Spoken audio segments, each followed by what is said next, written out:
మర్చిపోతాడు. నువ్వు 60 సార్లు ఢిల్లీకి పోయినావు కదా రేవంత్ రెడ్డి గారు. ఈ పత్తి రైతుల సమస్య కేంద్ర ప్రభుత్వానికి చెప్పడానికి నీకు ఓపిక లేదా? నీకు సమయం చిక్కలేదా? ఢిల్లీకి మూటలు మోయడమే తప్ప రాష్ట్రంలో పత్తి రైతుల బాధల్ని కేంద్ర ప్రభుత్వానికి చెప్పే ఓపిక నీకు లేదా? సమయం నీకు లేదా అని నేను అడుగుతా ఉన్నా. మీరు పెట్టిన L1, L2, L3 విధానాన్ని రద్దు చేయండి. 8 నుంచి 12% తేమ విధానాన్ని సవరించండి.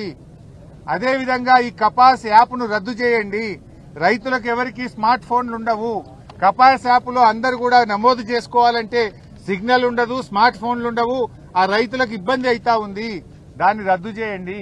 పోయిన సంవత్సరం ఏ పద్ధతిలో అయితే 1 ఎకరాకు 12 క్వింటాళ్ల పత్తి కొనరో ఈ సంవత్సరం కూడా అదే పద్ధతుల్లో 12 క్వింటాళ్ల పత్తి కొనాలని చెప్పి నేను బీజేపీ ప్రభుత్వాన్ని డిమాండ్ చేస్తా ఉన్నా. ఆ దిష్టి బొమ్మలు పనిచేస్తాయి. మీరేం లాభం? 8 మంది ఎంపీలు గెలిచి ఒక్కసారి నోరు విప్పరు, పత్తి రైతుల గురించి మాట్లాడరు, కేంద్ర ప్రభుత్వాన్ని ప్రశ్నించరు. ఇక 8 మంది కాంగ్రెస్ ఎంపీలు గెలిచిండ్రు. ఎంతసేపు కేసీఆర్ ను తిట్టుడు, బీఆర్ఎస్ ను తిట్టుడే. మీరు ఎన్నడన్నా పత్తి రై ఎందుకు గొంటలేరు అని పార్లమెంట్ లో 8 మంది కాంగ్రెస్ ఎంపీలు నిలదీశారా? ప్రశ్నించారా? కాంగ్రెస్ ప్రశ్నించదు, బీజేపీ అడగదు.